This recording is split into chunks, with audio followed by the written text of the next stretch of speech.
charges due to one putt, putt for birdie. Woohoo, new driver info, replace M2, putt 5, fairway, what you fin do? Think I'll try to get on into, start right, good line, good view, it drew. Welcome to On the Screws podcast. This is a bit of a milestone for us, and we've got a couple of great guests here. Jeff and Todd Bishop, the co-founders, co-owners of Dormie. This is episode number 50, which is a big milestone for Bryce and I. So really appreciate you guys, Jeff, Todd, hopping on, fellow Canadians, and you guys have kind of done it all in the golf industry. So appreciate you coming on. How are you guys doing this morning? Doing good. Yeah, doing great, man. I like done it all. I don't think we're there yet, but a lot of big contacts, a lot of nice contacts, and it's nice. Like I was saying, my friend who listens to the podcast all the time, shout out to Kirk. I know he's one of our first listeners, and I was saying he's from Tatamagouche, and he's a big fan of Dormie and everything kind of Nova Scotia. He lives up here with us now, so I know he was pretty excited to hear you guys were coming on. So I think he's got an order in the bank for the Christmas holidays and whatnot, like I was saying. So thought we'd they produce some good beer out of there too. Yeah, they do. I have, I had to give it back to him, but I had one of his face coverings, but I've had a few beers from there, and they're pretty good. Thought we would just maybe ask you guys for a little introduction, either one of you, if you want to, Jeff, Todd, whoever wants to take the floor, kind of tell us about Dormie, how it all got started. Give us that, the story of the brand and everything included.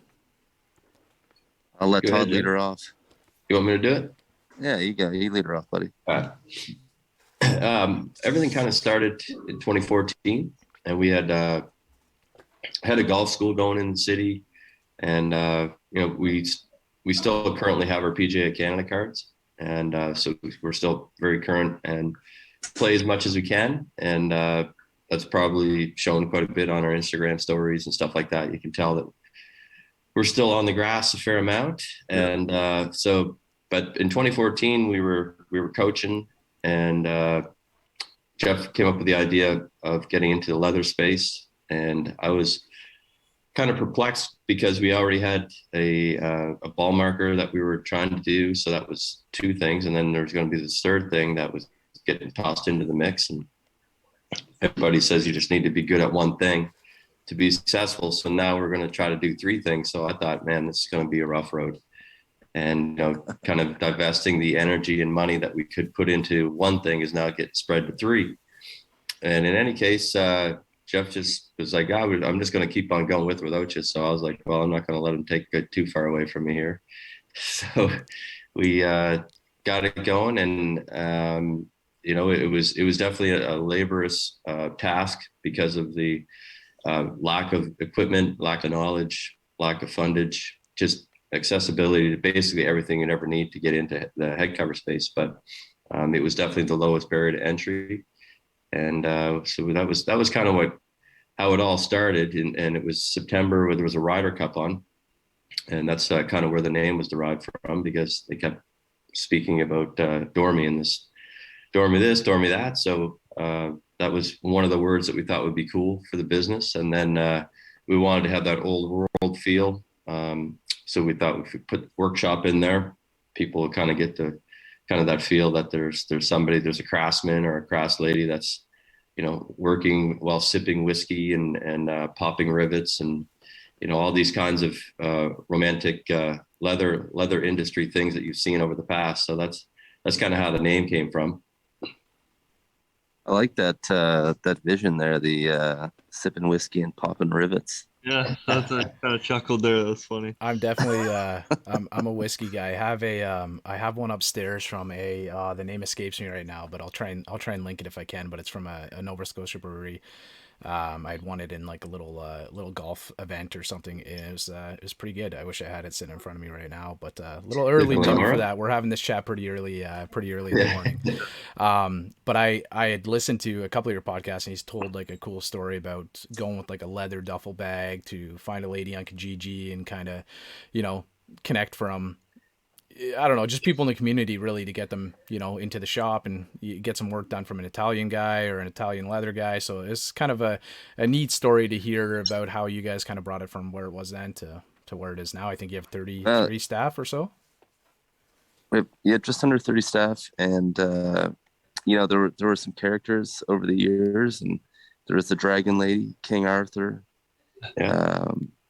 Dude, those are the two main kind of ones that actually had taken kind of a personality, that also people that did have lots of experience in their own crafts, and certainly helped us understand how we made decisions and what equipment we needed, and where the barriers were for us. So there's lots of local cats that helped us along the way. I like it. Did any of them stick around? Are they still there? Or? King Arthur still has his store, and he was like a type A personality, so he was tough to work with. Oh, okay. Yeah. Well, very, so was very... he like, he didn't know anything about golf, right? Like, was he the like, I listened to a past podcast, shout out to New Nine Golf. I love Brandon's work. And he was like just an Italian, like, I guess, leather shoemaker or something. So he didn't know anything about golf at all. He was into leather jackets. Really was his passion and trade. But and it has a nice store, and then it had a kind of alteration, and he did make some coats as well. But when we brought in this, it was a little bit strange, like I guess, a little bit foreign to him. Yeah, he didn't know what they were, and trying to explain it, and he just wasn't passionate like he was for the other stuff. Did you guys get the reception that you have now? Like, did you notice it, like, right off the hop? Like, when you first started building a couple head covers, did you notice, like, people were really interested in them, or was it kind of like a really niche market for you? Well, I would. Oh, go ahead, Todd. I would say, just like, for example, Eric Banks, who's one of the best golfers to come out of Atlantic, Canada. He's put up this post. It was last night, actually, because he's part of our team Dormie. We got 29 characters that are all golf people that are either athletes or club managers, and they've all helped us along the way. And Eric was our kind of first ambassador, because I had worked with him a little bit as a coach, and when he was younger, and he put that post up, and we had met him in a Costco parking lot, and it was one of the first covers that we'd ever made, and it had the Nova Scotia emblem that's in the middle of our flag, and it was on a really stiff piece of it was almost like a piece of tile. This leather so thick. It's the kind of stuff that would hold like a gun holster or a magazine for a clip. And but we were able to emboss it and put the blue Nova Scotia colors on it. And Eric had said he remembered when he saw it, he was like, "Oh man, this is cool. Like, it's leather, and there's something here that speaks to me, because I'm Nova Scotian. I'm going to be traveling and playing." And that was his first take on when we introduced that piece to him. And basically everybody that we've ever met, or in the early days, they all were very positive and open to it, because it's kind of a new space, and a lot of people hadn't been exposed to it. So to answer your question kind of in a circuitous way, it was a pretty open and warm welcome to most of our ideas, which was very rare from our previous experiences. That's awesome too, because I mean, you guys were almost one of the first ones to do the whole custom head covers and go out of the realm of like company head covers to come with your club, and you just use that. Back to what I can remember, you guys were like kind of the first ones to go out to do kind of non-stock head covers, right? There really weren't many, and that was where the best opportunity we had positioned ourselves for. Yeah. There were a couple that were doing kind of like, you could kind of customize an existing cover of theirs, but like true, from the ground up custom did not exist. Yeah. So either one of you guys, Jeff, Todd, again, we're talking with Todd and Jeff from Dormie Workshop. Thanks again, guys. This is really cool. Now, I'm truly fascinated. I know Bryce was really excited for this episode too. Like, we're fascinated with like the creation process, like you mentioned. So is there one designer that kind of, or, artist that kind of designs each of the head covers, or as a group, do you guys kind of come together and come up with a couple ideas? Or like, you have hundreds of head covers now. So how does that process work for you guys? It's certainly evolved over the years, and truthfully, I learned how to use Photoshop back in the day. So that was, I was doing tutorials on YouTube on how to use Photoshop. That's a game. Yeah, and it was like the worst artwork you've ever seen. It just so bad. But it got us through, and now we have an actually robust design team of 4 designers. They're all super talented. One of them is our younger brother, and he heads the department. He's also one of the owners and has grown with the company beautifully, and really you're going to start to see some really forward-thinking stuff coming up in the very near future. But yeah, from the process and how it has evolved has changed so much, where the interaction with the customer was always in depth, but now we can guide people into better things faster. Like there's less back and forth. And what the production team is doing to back up the sales team and the design team. We were kind of laughing about this yesterday because, the sales team will sell anything and then say to the designers, can you make this? And they're like, why would you sell this? Then the design team will design something, and then we'll bring it back to production, and production is like, what am I supposed to do with this? That's funny. And but they enjoy a challenge, and certainly it has allowed for great progression in the space, and set us apart from the rest of our competitors. Well, I guess those barriers to sorry, Bryce, I guess those barriers kind of help create some of the most unique head covers in the game too, right? Which you guys have been able to do. So that's sorry, Bryce, go ahead. Well, I was just gonna say that I'm surprised they said they couldn't do it, because I've seen them do some crazy head covers over the years. So it certainly wasn't without a fight. And I think we're optimistic and we believe in the team, and that runs through from the production manager to again, sales guys, to the owners, to any leads in the departments, right down to the person who's cutting the leather. Now seeing what has become possible really opens the imagination to what else can we do. Yeah, totally.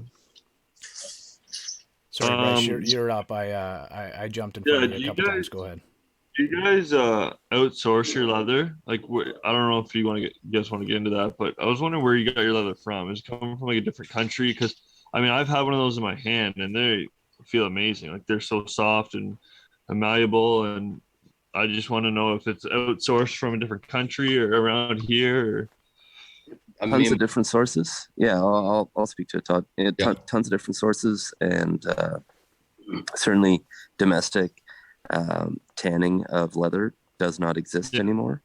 And most of our stuff comes from Italy and through a distributor. And we've taken a couple of trips over to Italy to do our own sourcing and find new techniques and prints and further advancements in the leather industry, because there's tons of stuff that's going on that we still are just scratching the surface on what's possible, right?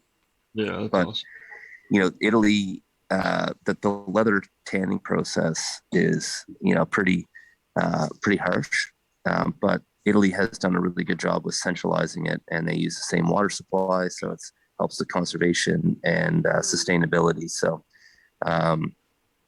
most of our stuff is Italian or European based, and most hides are either tanned in South America, in Asia, or in Italy.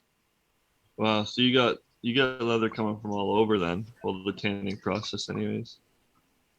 Certainly, a majority of our hides now are of U.S. origin, so the cows will come from the U.S. They ship the hides actually over to Italy to be tanned, and then come back to the U.S. Wow, that's cool. Yeah. So Jeff, me and you were kind of talking off camera there a bit, and we're talking about Jeff Todd, how he was with the Leafs, and how you guys kind of sent some head covers over for the Toronto Maple Leafs charity tournament. I just wanted to touch on that, and like, how do you guys do that? Like, with a lot of charity tournaments, are you guys involved in the community a lot like that, and kind of how you got into the NHL head covers and got the contracts and stuff? Yeah, well, you know, and Jeff Todd was an intro that came from Modern Golf, actually. It took a couple of years to come to fruition. And we just said at one point, it was 10 o'clock at night, and I was, you know, racking my brain for who it was that, you know, Modern Golf had reached out to us, and we wanted to do some stuff for the Raptors and Leafs. And anyways, I was like, we just got to make this guy something that he can't say no to. So I emailed him at, like, it was midnight, and he said, make us something. He sent us all the logos the next day, and kind of the rest was history. But yeah, to answer your question, we do lots of charity stuff. We donate lots to charity. We also do tons of charity events where, you know, there'll be a budget and a gifting aspect to the charity event. And that goes from NHL to golf courses to corporate to, you know, our friends that, you know, run a charity event for someone they feel passionate about and someone they may have lost, or someone in a fight themselves. So That's great. If we can stay on the NHL topic, because obviously, you know, we're all hockey fans to some extent here in Canada. Unfortunately, some of us are unfortunately degenerate Leaf fans. But are you guys, like, you guys are creating head covers for any NHL team? Like, I see them in Golf Town. You still have that connection? You guys are still doing the product for the NHL line? Yeah, we still got our license. We're into year 3 now. Nice. And so we've got a cool surprise too with Golf Town. They just signed Grant Fuhrer as one of their new athletes as an ambassador, and we've been working with Grant almost since day one, because it was one of the first truly, like, hand cut covers I've ever made. So we replicated his goalie mask. Oh wow. Yeah, and it was like pretty rudimentary, but like the mask that we chose was simple enough that I was able to just cut out the pieces and glue them together, and those that mask has kind of lived on, and we've progressed into some much more detailed ones.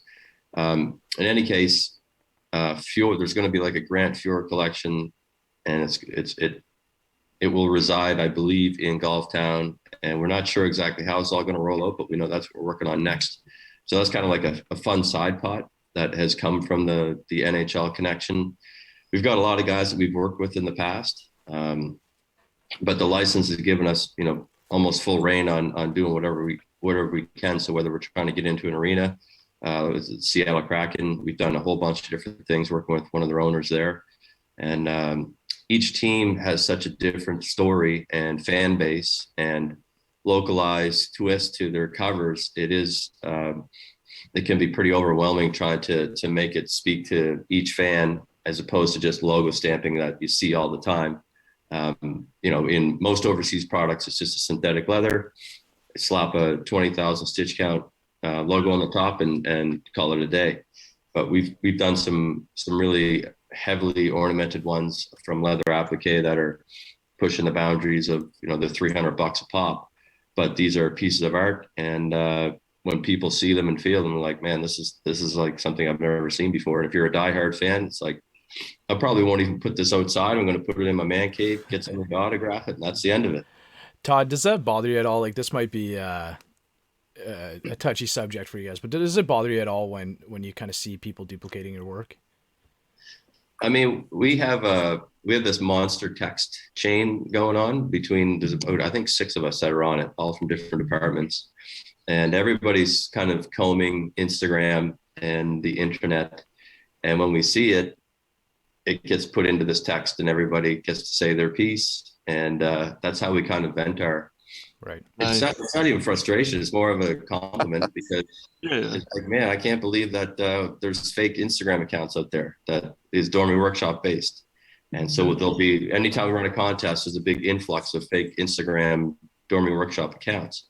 let alone the work that we've created over the whole 7 years of, from the jersey numbers to repurposing jerseys to doing all kinds of different things and baseball gloves and all that stuff.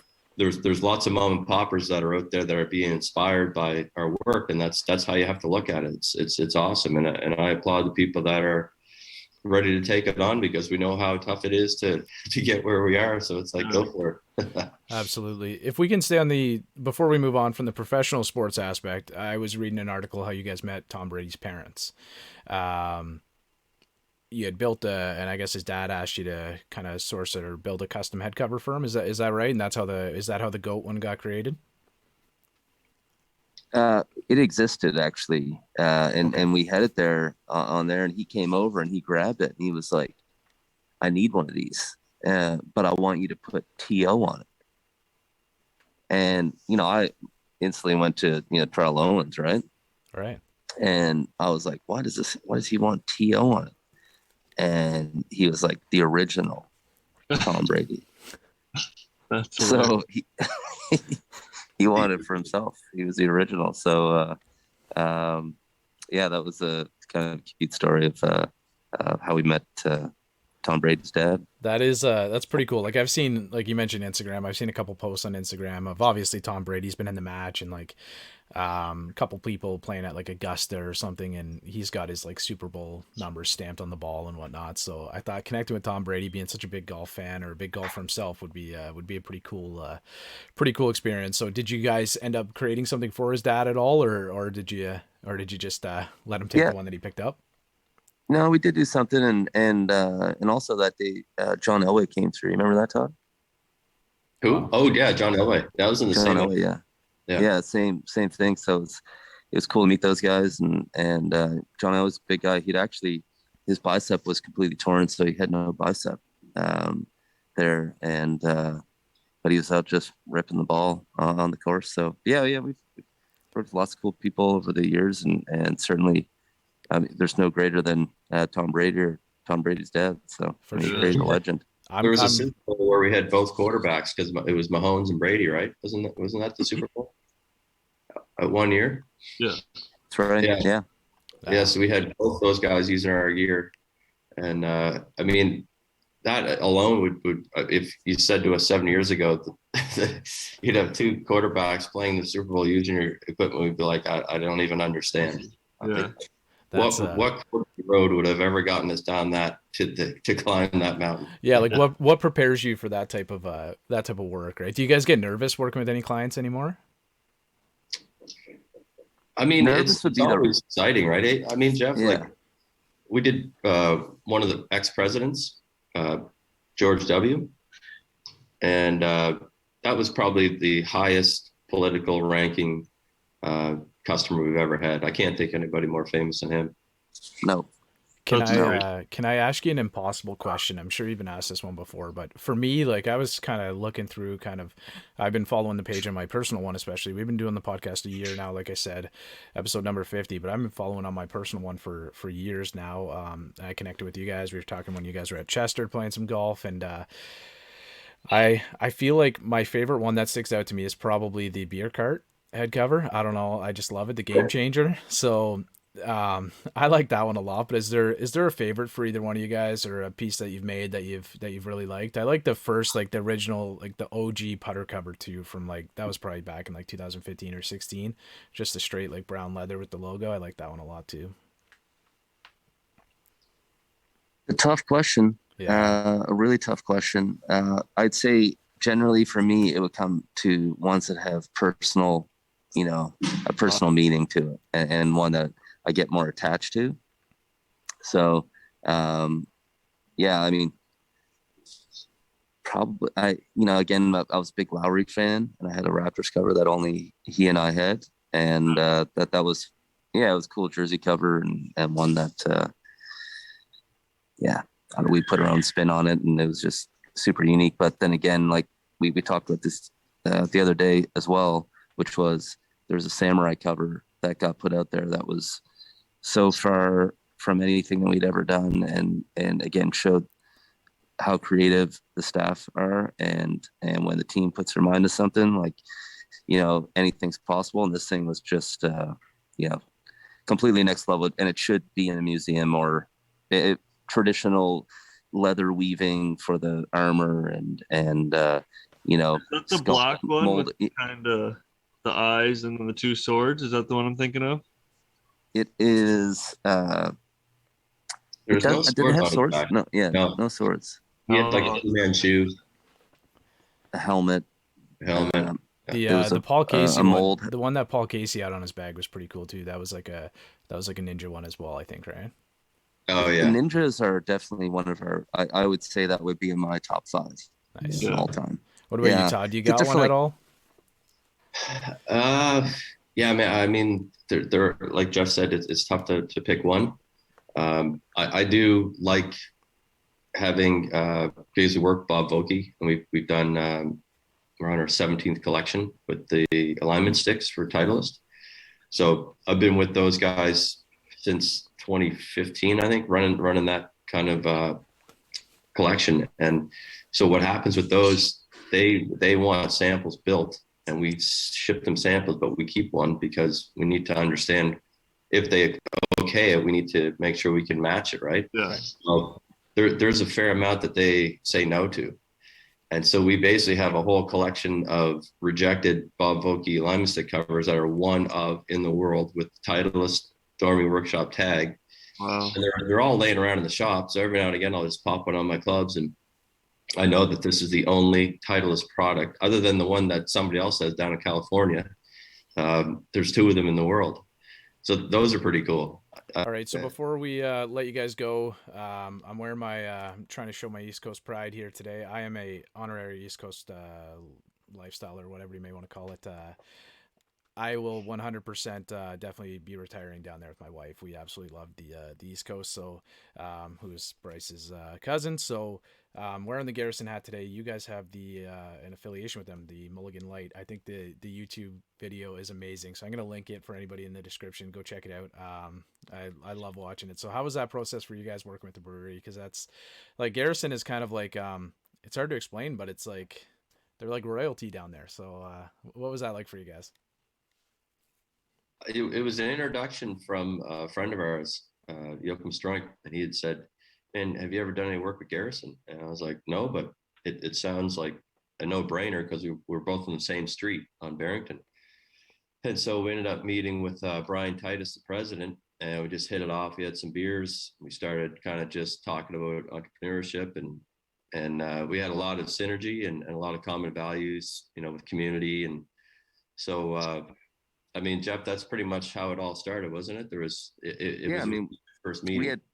we've been talking about beers and gin beers with a couple of our friends with breweries, and they were still in that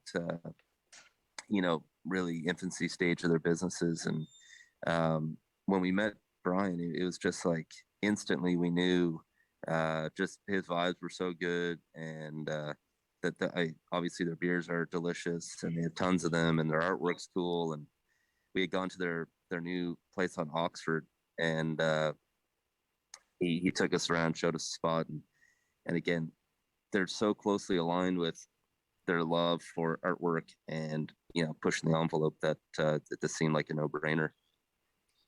Yeah, I liked being in the shop. Sorry, there. I found it like a really cool experience. The last time I was in there, they were just renovating it to expand.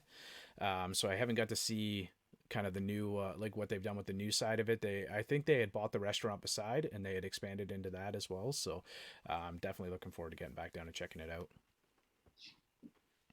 Yeah, I mean, their retail spaces are definitely some of the most original, unique experiences to go into, because you just go in, you look around, and there's just every little cubby hole has something that's, it kind of reminds me of something that you'd see out in a ski town that has, lots of old bibs from, say, the World Cup and some boots and skis. I mean, it's just, that's how they kind of operate. And that's a lot of Halifax businesses are like that.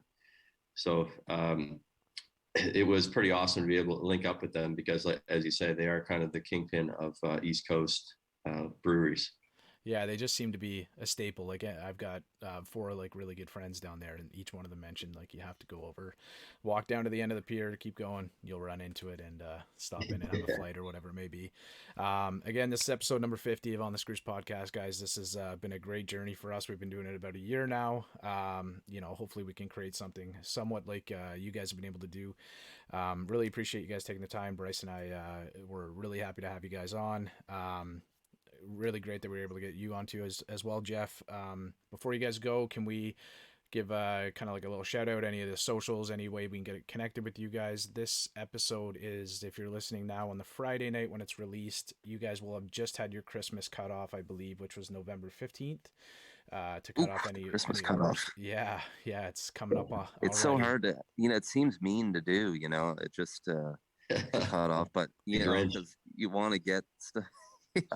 You want to get stuff to everyone, but we just know that good things take time, and in order to be realistic, that was the time. But yeah, I think November people 15th. Understand. I mean, you guys are hand making all these things. I mean, they get it. I'm sure you're not whipping these things out by a machine. So no. We will we'll definitely I'll try and clip this part here and get it out for anybody that might be checking out our podcast that aren't already following you guys at Dormie Workshop, I guess, over on Instagram. So again, if you are, when you're listening to this podcast, I will have just cut off the Christmas stuff, but you're always definitely taking orders. But we'll try and get a couple people that might be interested over before that 15th cutoff date. Did I get that right? Dormie Workshop over on oh, nice. Really good.